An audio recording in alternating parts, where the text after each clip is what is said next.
Bienvenue sur ma chaîne des carnets en cristal. Je suis Ambre Turquoise et aujourd'hui, je vais juste faire une foire aux questions à mon sujet pour que tu apprennes à mieux me connaître.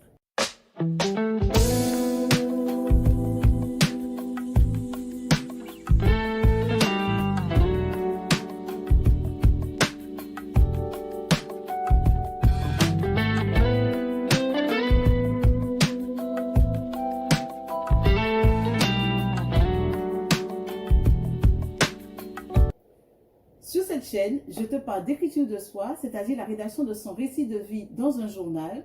Je te parle aussi de biographie, c'est-à-dire le récit de vie d'adultes, de parents en particulier, qui vont par la suite transmettre en héritage à la jeune génération de la famille, dans le but de leur donner des repères, des racines, mais aussi les aider à comprendre des situations qu'ils sont en train actuellement de rencontrer et de faire des choix éclairés.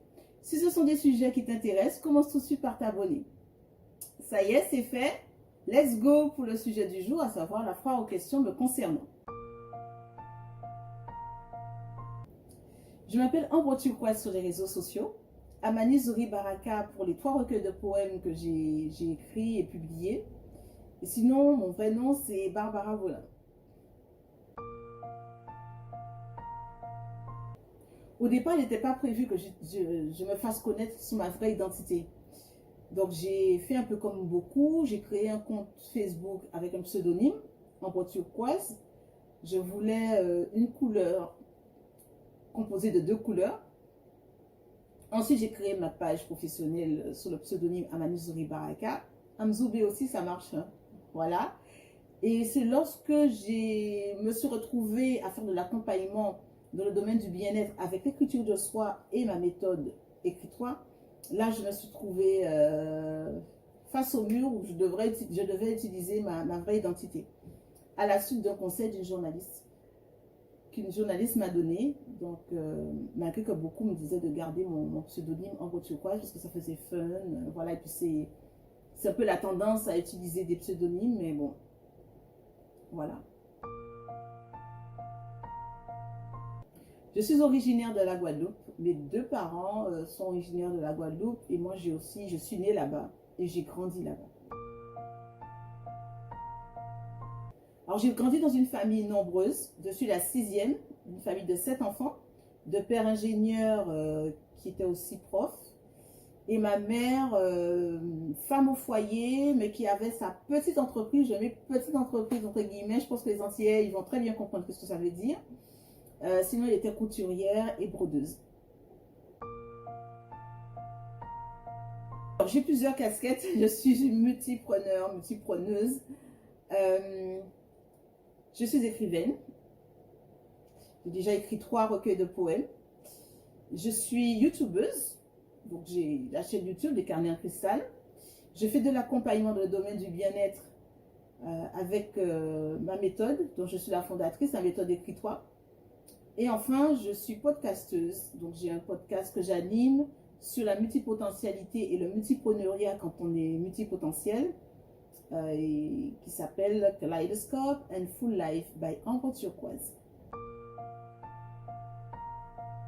Alors, des carnets en cristal, des souvenirs que j'ai, c'est, comment dire, le titre est venu de lui-même. Bon, je sais que j'ai assez de facilité à ce niveau-là. Carnet, parce que ça évoque, le carnet, c'est différent du journal. Journal, ça donne l'image du journal papier qu'on retrouve chez les buralistes, quelque chose de pas très chic. Tandis que carnet, là, il y a quelque chose de chic. Ça donne l'idée du carnet avec la couverture cartonnée, du carnet avec la couverture en cuir, du carnet avec plusieurs illustrations mais qu'on aime. Ça donne aussi l'idée des recharges, pour ne pas citer de marque, mais bon, Filofax par exemple, avec des couvertures, je ne sais pas comment ça s'appelle. Comment on avait ça? Où on met les recharges dedans. Bon bref, je pense que vous allez trouver si vous tapez sur Google Filofax, cette marque. Ça donne vraiment quelque chose de chic qu'on a envie d'utiliser, dans lequel on a envie d'écrire, et bien sûr avec le stylo qui va avec. Cristal, c'est par rapport au verre en cristal. Déjà, la valeur d'un verre en cristal. Donc, ce qui veut dire que le contenu du journal a une grande valeur, du carnet a une grande valeur. Ensuite, il y a la notion de fragilité. Le cristal, c'est très fragile, de même que le contenu du récit de vie est très fragile. N'importe qui peut tomber dessus et en faire un usage malsain. Et aussi, ça peut créer de graves problèmes entre la personne qui l'a lu et la personne et l'auteur de ce journal. Le cristal aussi par rapport à la transparence, le fait de voir à travers. Donc, ce qui veut dire que le fait d'écrire permet aussi de se projeter à court, à moyen et long terme. Et enfin, le cristal, on n'écrit pas sur du cristal, mais on grave sur le cristal. On grave le cristal. Et pareil, ce qui est écrit dans le journal, ce sont des choses qui restent. Voilà, et qu'on peut utiliser après dans son développement personnel. Alors, je vais un peu planter le contexte pour mieux comprendre. Hein. Mes parents m'ont toujours enseigné par l'exemple. Ils m'ont pas beaucoup rabâché les choses, sauf quand bien sûr je faisais des bêtises. Mais sinon, j'ai beaucoup appris d'eux par leur exemple qu'ils m'ont laissé. Et une des choses qui m'a beaucoup marqué, c'est la façon dont mon père a toujours soutenu ma mère dans sa petite entreprise. Des fois, il commandait un gâteau, demandait à ma mère de faire des gâteaux, qu'il payait, il donnait à ma mère l'argent, hein, la valeur des gâteaux qu'elle vendait, il payait vraiment. Et il offrait à ses amis. Pareil pour les sirops de saison qu'elle faisait, il payait et il offrait à ses amis. Et c'est comme ça qu'il faisait connaître ma mère, son travail et tout. Et quand ses amis en voulaient d'autres, ils disent « Ah, c'est ma femme qui le fait, donc maintenant tu passes commande directement auprès d'elle. » Ça, c'est ce que j'ai vu d'année en année. Et quand je me suis lancée dans l'écriture, j'ai expliqué à mon père la raison pour laquelle j'utilisais le pseudonyme et tout, et c'est lui qui m'a encouragé à me faire connaître. Il m'a dit « Ah non, non, non, tu ne peux pas rester caché, parce que moi je voulais me cacher derrière mon pseudonyme en fait. » Et il m'a dit, non, non, non, il faut que tu te présentes, il faut que les gens sachent que c'est toi qui as écrit, comment tu vas vendre alors et tout. Et en fait, c'est lui qui m'a fait sortir du bois. Et sans le savoir, hein, il m'a vraiment mise face au mur, parce qu'il a été dire à tous ses potes, ma fille, elle a sorti son livre et tout. Vraiment, il a parlé, il a beaucoup parlé autour de lui. Je me suis dit, ah mince, là, je ne peux plus rester cachée, je suis obligée de me faire connaître. Et ça m'a beaucoup touchée. Donc en fait, il a eu le temps d'entrevoir au loin ce que j'allais devenir plus tard. Et quand j'ai lancé mon cabinet d'accompagnement, et que comme font tous les entrepreneurs, hein, c'est de parler de son entreprise autour de soi, la famille, les amis proches et tout ça, et puis les choses se font de bouche à oreille. J'essaie de ne pas pleurer parce que ça fait trop mal. Ça fait... C'est-à-dire qu'il y en a... Par rapport à la chaîne, j'ai des amis, je peux dire, on peut compter sur les doigts d'une main, hein, qui me soutiennent à visage découvert. Et je les remercie grandement pour ce soutien-là. Mais par rapport à d'autres, par rapport à mon cabinet d'accompagnement et tout, de n'avoir personne. Et en plus d'avoir des clients potentiels dans la famille, parmi mes amis, et de voir zéro quoi. Ça fait mal. Ça fait trop mal. C'est quelque chose que je ne peux pas décrire. Bon, après, il y a mon hypersensibilité aussi qui amplifie la douleur. Mais ça fait hyper mal. Et c'est pas pour autant que je vais remettre en question mon travail parce que je connais la valeur de ce que je présente. J'en connais les effets parce que c'est à mon détriment que j'ai découvert les choses. Quand j'écrivais mon journal, je ne savais pas la puissance de l'écriture, je ne savais pas l'importance de l'écriture de soi. Donc ça, je ne remets pas ça en cause. Peut-être que ces personnes-là n'aiment pas du tout l'écriture et ne veulent pas donner envie à leurs enfants de le faire. Mais j'avoue que ça, c'est le... Ouais, ça fait mal. Ce qui me console tout de même, c'est qu'il y a un proverbe antillais qui dit ne jamais blâmer une contrariété. Des fois, quand quelque chose ne se passe pas comme on veut, ça peut être soit une protection, parce qu'il y a peut-être danger au loin qu'on ne voit pas encore, ou soit c'est l'occasion pour moi de sortir de ma zone de confort et d'aller voir ailleurs. Et en fin de compte, c'est ce que je suis en train de faire. Je vais voir ailleurs en fait. Je suis une enfant du monde, originaire de la Guadeloupe, fière, très très fière de mes origines. Il n'y a aucune erreur de casting à ce niveau-là. Mais je suis une enfant du monde. Je m'extasie devant la différence. Je trouve les humains beaux, les cultures, les langues. C'est vraiment quelque chose que j'aime. Et en fait, face à cette déception, mais ça me pousse à sortir de ma zone de confort et d'aller chercher mes clients ailleurs, dans d'autres pays. Je pense que je ne suis pas la seule à vivre ça en tant qu'entrepreneur, qu'il y en a d'autres aussi qui le vivent, mais qui le diront peut-être pas pour ne pas trop exposer les autres, mais j'ai nommé le nom de personne. J'ai nommé le nom de personne. Donc après, comme on dit aussi aux Antilles, si ça tombait en jardin, hein, c'est que ça t'est pour. C'est-à-dire, si c'est tombé dans ton jardin, c'est que c'était pour toi. D'accord? Donc, j'ai nommé le nom de personne, mais je dis quand même réellement, la chose la plus difficile dans l'entrepreneuriat, c'est ça. Ensuite, la deuxième chose, c'est que c'est d'avoir des idées à ne pas avoir assez d'heures pour les réaliser. Mes journées font 24 heures, j'ai 24 heures dans une journée comme tout le monde et j'ai tout le temps des idées. Voilà, donc c'est avoir des idées constamment et je me dis mince, et des fois ça me, comment dire, ça me distrait par rapport à ce que je dois faire, dans ce dans quoi je me suis engagée. Et la troisième difficulté que je vais énumérer, c'est aussi le fait de faire des vidéos, c'est très énergivore.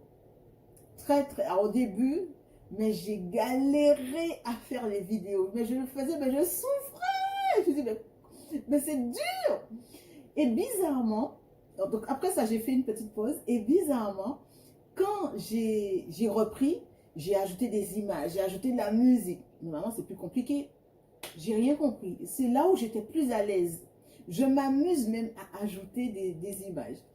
Mais c'est vrai que ça demande beaucoup d'énergie et c'est vrai que je suis beaucoup plus à l'aise avec un podcast que face caméra, j'avoue.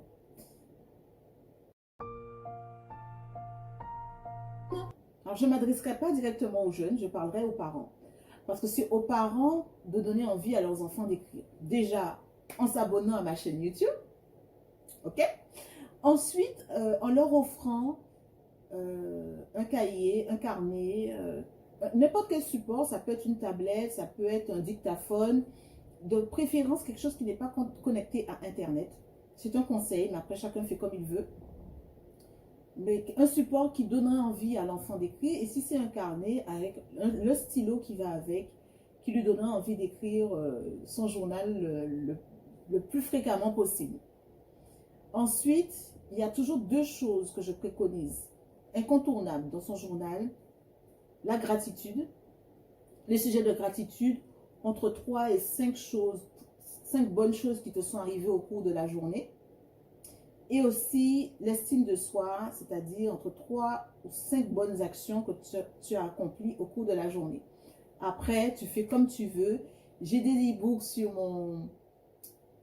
mon site internet qui peut te donner plein d'idées aussi de sujets pour remplir ton journal et remplir ton carnet. Mais c'est aux parents de donner l'exemple à leurs enfants. Si eux-mêmes, ils écrivent leur journal, si eux-mêmes, ils s'enregistrent, alors peut-être l'enregistrement ne se fera pas devant les enfants, sans quoi ils risquent d'être traumatisés d'entendre ce que leurs parents disent. Mais s'ils les voient écrire, parce qu'ils peuvent écrire devant les enfants ne voient pas le contenu du carnet, hein, voilà, il n'y a aucun souci à cela. Mais s'ils les voient régulièrement le faire, ben, ça peut donner aussi envie aux enfants de le faire. Parce que les enfants, ils imitent, hein, ils imitent les parents. Hein, les parents restent leur repère. Après, quand je dis parents, c'est n'importe qui. Hein, ça peut être un parent adoptif, ça peut être un tuteur, une tutrice, bref. Mais s'ils le voient faire ça régulièrement, ça peut donner envie à l'enfant de le faire sans même que les parents en parlent. Donc, je crois en cette capacité de donner, d'enseigner par l'exemple, parce que moi-même aussi, j'ai appris beaucoup de choses par l'exemple de mes parents. Donc, voilà. Et qu'ils écrivent leur biographie qu'ils vont ensuite transmettre à leurs enfants. Parce que c'est très important que les enfants connaissent leur histoire. Parce que le vécu des parents, ce n'est pas l'histoire de l'enfant, mais ce sont deux choses qui ne sont pas indissociables. Donc, à travers le récit de vie de leurs parents, les enfants vont aussi comprendre certaines choses qu'ils sont en train de vivre, qu'ils soient célibataires ou ils sont déjà dans leur foyer. Ils vont comprendre comment ils agissent envers leurs conjoints, comment ils agissent envers leurs enfants, même dans le milieu professionnel. Ils vont comprendre plein de choses à travers le récit de leurs parents. Et puis, ça leur permettra aussi de faire des choix. Parce qu'ils vont, comme on dit, l'histoire se répète. Mais ce n'est pas parce que tes parents ont vécu une situation et ils ont réglé les choses d'une certaine façon et ça a marché que tu es obligé de copier-coller pour toi. Tu peux aussi décider de faire autrement. Et puis, on vit à l'ère du numérique, d'Internet, du digital. Donc, on a encore beaucoup plus de possibilités de faire les choses différemment. Et puis, ça peut aussi marcher. Donc, transmettre le récit de vie, ça, c'est le mot d'ordre que je donne aux parents.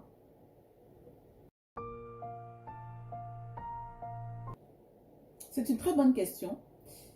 Ben, il faut essayer quand même et se forcer au début. Pendant une semaine, écris. Pour aimer écrire son récit, j'encourage plus d'utiliser le carnet. Et quand je dis le carnet, c'est le support en papier. Ça peut être un carnet, ça peut être un cahier, ça peut être une feuille volante, une feuille de papier. Ça peut être ce que tu veux, mais le support en papier, tu choisis le stylo que tu veux, de préférence quelque chose qui n'est pas effaçable, d'accord? Et tu écris pendant une semaine. Une semaine, tu écris sans te relire, hein, d'accord? Déjà, tu vas ressentir les bienfaits de l'exercice d'écriture, l'écriture manuscrite. Ensuite, tu vas extérioriser des choses par l'écriture. Pendant une semaine, tu fais ça. Alors, j'ai donné déjà 2 sujets, hein, la gratitude et l'estime de soi. Alors, si tu veux écrire d'autres choses, vas-y. Et une semaine plus tard, tu relis tout ce que tu as écrit. Parce qu'en fait, pour avoir envie, il faut déjà le faire. Et aussi, la relecture te donne envie. Donc, quand tu vas relire ce que tu as écrit, tu vas te rappeler de détails, tu vas comprendre certaines choses quand tu vas te relire, mais c'est ça qui va te donner envie de continuer. Et même si dans ton parcours, tu continues et que tu as des périodes de coupure, hein, parce que des fois ça peut arriver pour diverses raisons, mais c'est quand tu vas te relire que ça va te redonner envie d'écrire et tu vas continuer à écrire. Donc la relecture est très importante et c'est à la relecture qu'on comprend beaucoup de choses. Le mot de la fin, écris-toi pour être, devenir et transmettre. Alors, si tu as apprécié cette vidéo, n'hésite pas à la liker, à la partager. Surtout, n'oublie pas de t'abonner. Et puis, je te dis à très vite pour la suite.